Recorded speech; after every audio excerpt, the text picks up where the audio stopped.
going on, guys? What's going on, fellow zombies? Are we alive and awake yet? Well, partially. 3:57 in the afternoon for Thursday, the 4th of September, 2025. I'm still going through today's news on this one, and it seems like the Trump Department of War wants the Pentagon to change it from the Department of Defense to Department of War. Make sense? We had Department of War for some time. We had it all the way through World War One and World War Two, if I'm not mistaken. And in those years, we did have wars going on. I mean, it is the president's prerogative to do name changes if he thinks something's needed. Do I see anything wrong with it? Yeah. Because he was campaigning for the last two terms that he got in office. He wasn't wanting war, but he's already demonstrated he's doing for cold blood. He was trying to show that he was a tyrant, but he's not quite an absolute tyrant by getting his hands dirty. But he got his hands dirty. Through the secretaries of dismissing health concerns, he got his hands dirty on that one. True, in his first term, we had COVID kicking out, and it was taking people's lives left and right. He was trying to find all these goops and whatever he can to save people because he really didn't believe in anything, including about medical science. But he used Fauci as a scapegoat while the CDC worked hard to get a vaccines.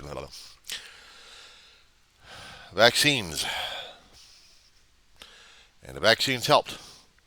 But now, RFK was coming up from the shadows and saying, no, they're dangerous. They're killing more and more people. We don't have studies on that. You don't have to have studies. I just told you the studies. We don't have the studies. We don't have the data. So there's back and forth between Congress and him on RFK on this one. And they grilled his ass today. But it had been said within the past week, Trump wants to change the Department of Defense into the Department of War because he's switching from defense to offense. He already made that clear by firing shots at an unarmed boat off of Venezuela. Presumably drugs. It was a drug boat. But without... He went over to through international waters with a couple of destroyers or cruisers. I'm going to put it on MSNBC for right now because I want to catch the headlines.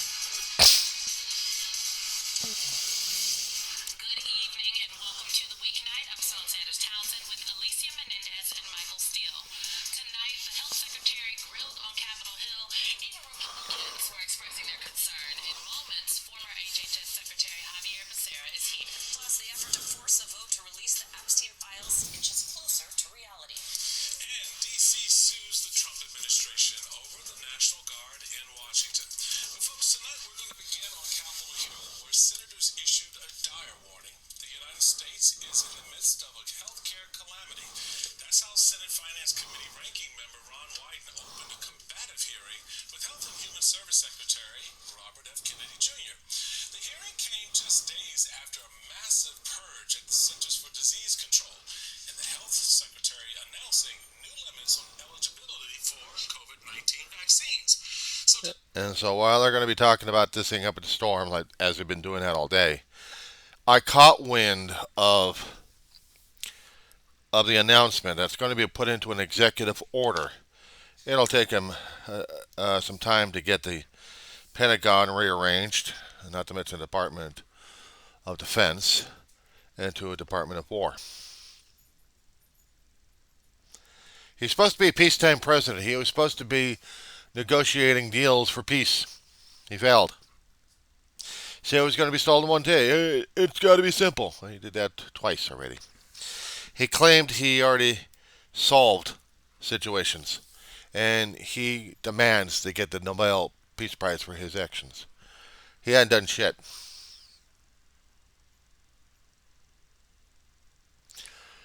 $11 people on a boat, according to the news. It's been posted for the past few days. 11 people on a boat out in the international waters, probably going to some other place. Trump was so convinced that this was going to be drug runners. There was no evidence. No photographic evidence, just showed a boat and just blast the damn thing away. No intersections, no intercedents, nothing. Nothing. Pull it over, guys. We want to inspect your boat. International waters, and yet in the Gulf of the Caribbean, in the Gulf of Mexico, we have law enforcement. We have United States Coast Guard following rules and regulations. But no, that's not going to happen, is it? No, because firing on an unarmed vessel and destroying it, leaving 11 people dead. No wonder Venezuela is having field days with the United States. United States of Trump land. Trump also is trying to go for more of this with other things to keep us occupied and the news going crazy while he's doing things under scrutiny again. The independents are scrubbing news feeds left and right from a lot of places just to see what the hell is going on, trying to verify.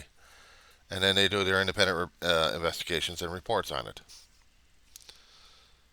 Clearly, we have an administration currently in office right now that wants to do things in the shadows. So much for transparency. Lied about that one. The only thing they were truthful about is Trump swore on the Bible and then lied about it. He says he was a Christian. He wouldn't know what Christianity was unless it jumped up and bit him in the face. The problem is it won't bite him in the face. When it comes down for Christians, we're supposed to be taking it on one cheek and then taking it in the other cheek, because we're not supposed to be fighting back as much. We're supposed to be finding peace, trying to find ways of creating the peace. Fine, here's a way of creating a peace. Here's a gun. Blow your face off. Boom, you're gone. Trump wants you to be a Christian nation. Christian nationalists. We're a place of Christ. Except when we take guns and blow people's faces off. And have thoughts and prayers about it and then move on. Or when we have politicians who don't know anything about medical science challenging a group of senators and doctors who are among the senators of what he knows better and what hadn't been better for everybody.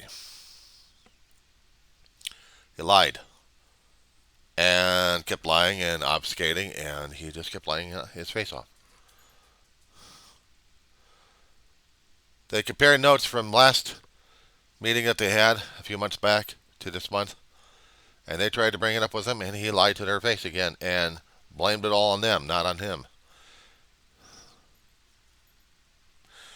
So clearly we have mental deficiencies left and right, but speaking about that one, revision of history or revision of people left and right. Don't you know trans people are supposed to be mentally deficient? They have something mentally deficient, all of them. They're going to be treated as such. According to the Trumplicans, Trump followers, and departments that Trump initiated, or actually tried to fill out, and they're trying to make trans into non-existence. There shall be only one medical thing. There should be only one, just male and female, and that's about it. Here's the thing. Why did we have trans in the first place? We didn't do any genetic testing. We didn't do any clones. There isn't a manufacturing plant out there that made clones or actually made trans people. We didn't have technologies a long time ago, but we actually had biology doing it for us. So if the chromosomes are going to be one way or another, did we have any control of them before we had genetic testing, before we had clone manipulation?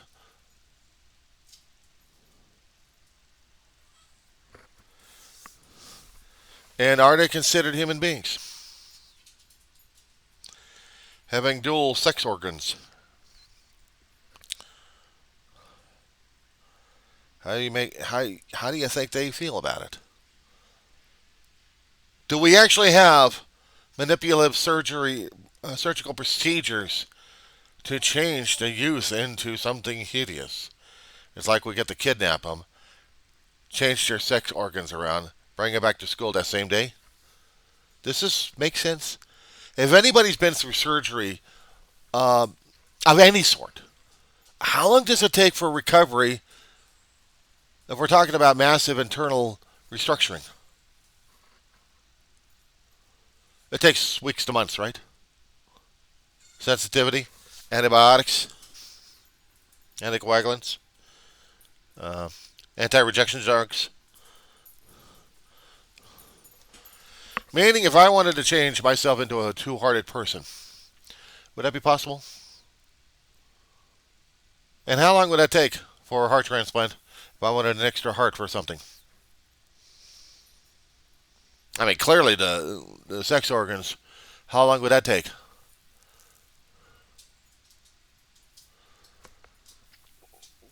We've had medications and procedures that have taken months, maybe years, to get a person changed from one particular sex to another sex. It's been medically proven. It's out there. It cannot be disputed, cannot be denied. It is a fact of nature, and a fact of science. We see it because we're biblical. We depend upon prophecies and stories of old, and that tells us what it should be. But when we see nature throwing us a wild card at this point over here, and constantly showing us a wild card, they're thinking maybe mankind's doing this to each other for one reason or another. Yeah, it's my dog. She wants me over here.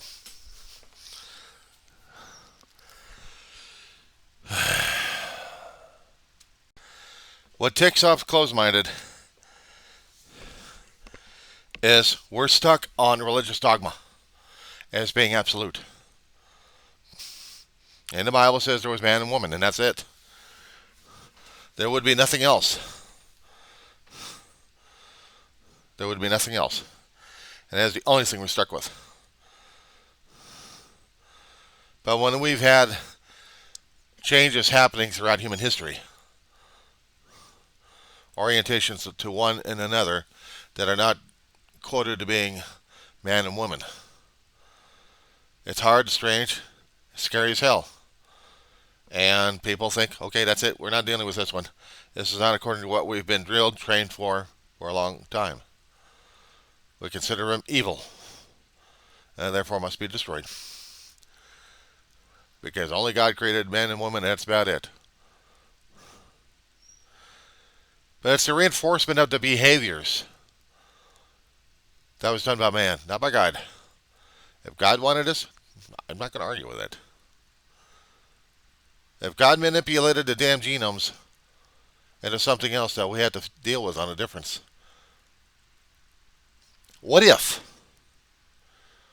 What if this would scare the crap out of everybody at this point?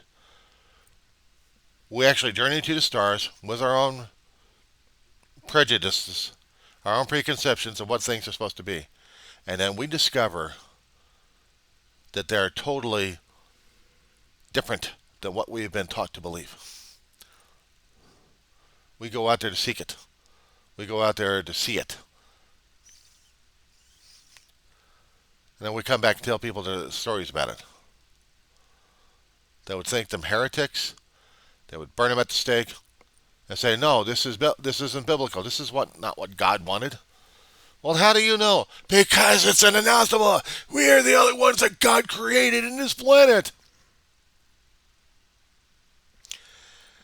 And this is the reason why I don't hang out with people like that in the first place. Reasons why we read books and other things, because it might scare the crap out of people left and right. Because September 8th is coming up. Star Trek Day. One guy who's starting to create a universe that could be viewable on the screen because he thought of one particular way. And it exploded with differences.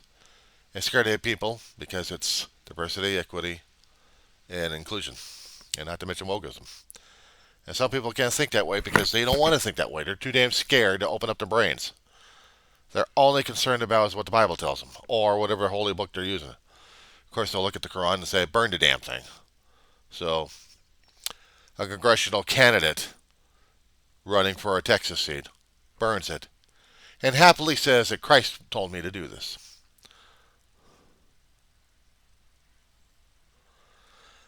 And this is what we got to deal with. Even I have to keep challenging my own preconceptions, my own prejudices. I have to do that too. And yes, I was taught in church, and I was taught in biology before they really started investigating that there are differences in genomes, there are differences in our chromosomes that change in different ways we didn't interpret. That medical science and genetic cloning or genetic manipulations were still in the works when I was going to school. There was no kidnappings and having our kids changed and going back to school as if nothing happened to them. Give me a break. Our level of medical knowledge back then really wasn't there, at least not publicly anyway. So now we get to deal with the theorists. I didn't say TH. I said FEARISTS because that's what they're delving into. They don't want to see it that way. They want to see the Barbie world. They want to live in the Barbie world. I had to tell these poor dumb bastards, but nature doesn't follow your rules. We can't control storms, but they're tearing us apart. But we have a way of screwing that up because we put more gases into it. And then again, so does volcanism. Volcanic gases can float around up there, shield us, either allow us to get cooked or frozen. We have science to tell us this. We have evidence to tell us this. There's no shame in that, of learning. But we have educational departments out there who say otherwise. That only the Bible tells us what we need to know, and that's about it. The creation theory had been out there for God knows how long. And they still couldn't get the shit right. They tell us that only one type of people are only God's people, and that's about it.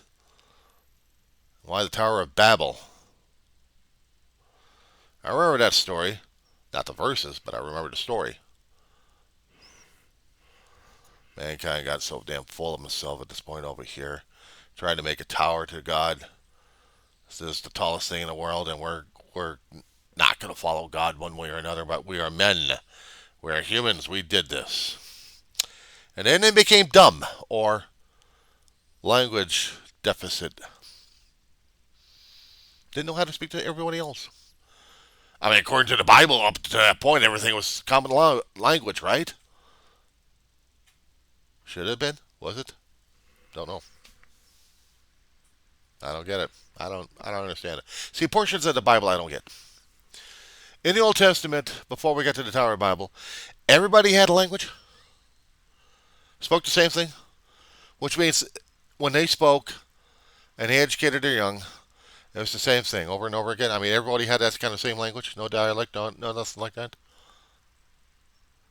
People, when kids were born, they have to be taught language from their parents and in schools. Despite the fact that if you can go over to New York and then you hear New York accent next to California, next to Texas, next to the North, you know there's accents, there's changes of dialect, learned behavior. But people think we're closed-minded. We may be closed-minded because I think we're still living in the world Tower of Babel because we cannot communicate effectively with each other. Even though I may show you the same tables of A through Z and then 1, 2, 3. How do you pronounce it? I've lost you. Well, this is what happens because your language, your accent, your dialect is different than mine. I can go across this to the England. I can go to different countries. Demonstrate this all over. This is why I have a problem concerned with humanity because they don't know their ass from a hot rock. Including decisions when they put in a tyrant that starts destroying everything that made us unique. They want the Smithsonian Institute to be bland, be vanilla, not show reality as it is. They call its problem with diversity, equality, inclusion, wokeism. It's liberalism. It's leftist. It's political. It's I think at that time I'll be getting the guy a straitjacket and a shot of Thorazine in his arm and said, "Yeah, I'm old-fashioned at this point. Let's put you away. Maybe you can go in a white rubber room or a padded room, and then you can scream your head off all you want and deal with the reality of a vanilla world."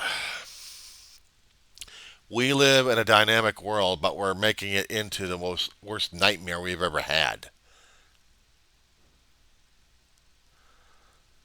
We're making it into the worst nightmare we've ever dealt with. And we can't do that, do we? I mean, we're doing that to each other. And people think they know what the hell they're doing. No, we don't. We don't know what the hell we're doing because we're screwing everybody else at the same damn time. And we think we know better. They think we know better. I hate to tell these poor dumb bastards, but we don't. We don't know what the hell we're doing because we're trying to screw people over left and right. This is the Barbie world.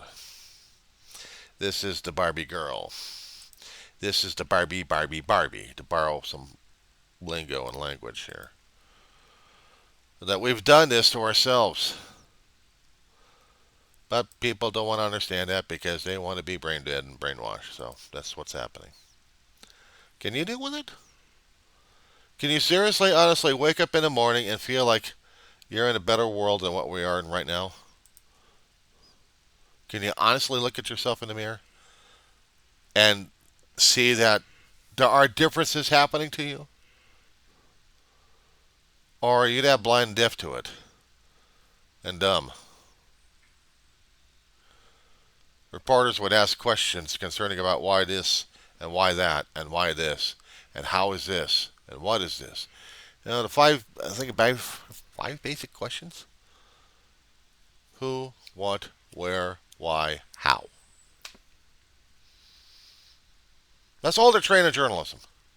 Once you got those, you got yourself a story, and you can manipulate it into a form and fashion that makes sense, hopefully to the reader and also to you, that divulges what they see in reality and put it into a language, in a linguistic form that people can understand.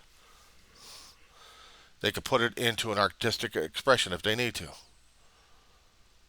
And for the person who's getting interviewed, it's like, I don't like this because you're asking me these questions that I don't have an answer for. Well, then that's your answer. No, because you're ganging up on me. It's not fair. How dare you? Don't you know what my ego is at this point? You're challenging my ego. You're asking me questions. My ego won't deal with it. Well, hell with you. You're stupid. You're a moron. And they come out with the word salad of how to denigrate a person left and right. All these nice little elements I keep throwing into this ranting and raving of mine. And you wonder how come I don't put an adequate title on it. I just label it with a number on it. It makes it easier for me to deal with the damn video. Just shove it out there and let you interpret the damn thing. You want something specific so it targets you or everybody else can find the damn thing. But a number? How dare you? Yeah, deal with that one, guys. See all these nice little curveballs we have to deal with on a constant basis over here. Mutually agreement. I never made any mutual agreements when I started doing my videos. If I really had a strong idea, if I really had something strong to say, I would put it on there as a title, and then I'd barf it all out. But if there's a number on there, you don't know if it's strong or not. Have fun with it. And that being said,